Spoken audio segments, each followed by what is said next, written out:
Yeah ఇక్కడ ఇంకొక విషయం చూస్తాను మిత్రులారా, డ్రగ్స్ వెనుక ఇంటర్నేషనల్ మాఫియా, మనల్ని మత్తుకు బానిసలు చేసేందుకు శత్రు దేశాల కుట్ర, నీళ్లు కూల్ డ్రింక్స్ ఫుడ్లో డ్రగ్స్ కలిపి అలవాటు చేస్తున్నారు, పార్టీలకు వెళ్ళినప్పుడు అలర్ట్గా ఉండండి. హైదరాబాద్ సిపి కొత్తకోట శ్రీనివాసరెడ్డి కీలక వ్యాఖ్యలు.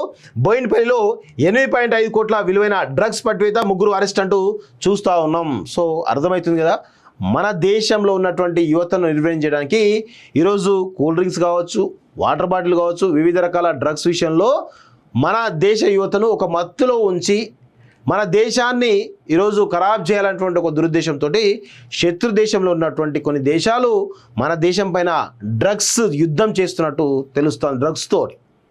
ఇది మనందరం కూడా గమనించాలి. దీనికి ప్రత్యామ్నాయంగా ఏంటంటే మన ప్రభుత్వ వ్యవస్థలు బలోపేతం కావాల్సిన అవసరం ఉంది. పోలీస్ డిపార్ట్మెంట్ కాదు, ఫుడ్ కంట్రోల్ డిపార్ట్మెంట్ కానీ వివిధ రకాల డిపార్ట్మెంట్స్ ఏవైతే ఉంటాయో, కమిషన్స్ కానీ ఏవైతే ఫుడ్ కమిషన్ ఏవైతే ఉన్నాయో ఇవి బలోపేతం కావాలి. వీటిని బలోపేతం చేసి ఇమీడియట్గా అన్ని షాపులు అవి ఇవన్నీ కూడా కేవలం ప్రభుత్వం అనుమతి ఇచ్చినటువంటి వాటిని వాడే విధంగానే ప్రయత్నాలు చేస్తే తగ్గుతుంది.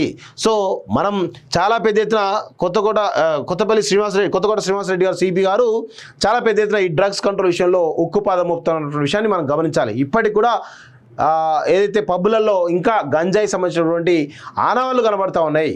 సో గంజాయి ఎవరైతే తాగుతున్న వాళ్ళు అరెస్ట్ చేయడం కాకుండా అది ఎవరు అమ్ముతున్నారో, ఆ ముఠా ఎక్కడి నుంచి వస్తుందో ఆ వివరాలు తెలుసుకొని వాటిని కూడా కంట్రోల్ చేయాల్సినటువంటి అవసరం కూడా ఉంది. సో ఎందుకంటే ఇది లేకపోతే మరికొన్ని సంవత్సరాల్లోనే మన దేశ యువత అంతా కూడా డ్రగ్స్ మత్తులో పడి ఈరోజు తమ కెరీర్ని, అన్ని రకాల కెరీర్ని విధ్వంసం చేసుకునేటువంటి అవకాశం ఉంది. కాబట్టి దయచేసి ప్రభుత్వం కూడా ఇంకా వ్యవస్థల్ని ఇంకా బలోపేతం చేసి దూకుడుగా వ్యవహరించాల్సిన అవసరం అయితే ఉంది.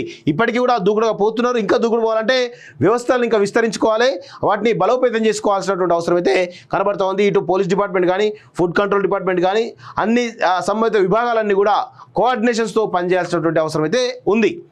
మన దేశ యువతను నిర్వీర్యం చేసేందుకు శత్రు దేశాలు కుట్ర చేస్తున్నాయని, డ్రగ్స్కు అలవాటు చేసేందుకు కొత్త ఎత్తులు వేస్తున్నారని Hyderabad city police commissioner Kothakota Srinivasa Reddy అన్నారు. రాష్ట్రంలోకి డ్రగ్స్ సప్లై వెనుక ఇంటర్నేషనల్ మాఫియా హస్తం ఉందని, వారు యూత్ను డ్రగ్స్కు బానిసలుగా చేసి దేశాన్ని విచ్ఛిన్నం చేయాలని చూస్తున్నారని కీలక వ్యాఖ్యలు చేశారు. ఎఫటమైన్ డ్రగ్ను ట్రాన్స్పోర్ట్ చేస్తున్న 3 సభ్యుల ముఠాను హైదరాబాద్ నార్కోటిక్ ఎన్ఫోర్స్మెంట్ వింగ్ పోలీసులు సోమవారం అరెస్ట్ చేసిన సందర్భంలో సో విదేశాలు మనపైన డ్రగ్స్ తోటి మన దేశ యువతను నాశనం చేయడానికి ఇంటర్నేషనల్ డ్రగ్ మాఫియా ఒకటి తయారైంది. కాబట్టి దయచేసి దాని అంతటి కూడా మనం చాలా జాగ్రత్తగా ఈ యొక్క ప్రభుత్వాలు వ్యవహరించాలని చెప్పేసి కూడా నేను కోరుతా ఉన్నాను.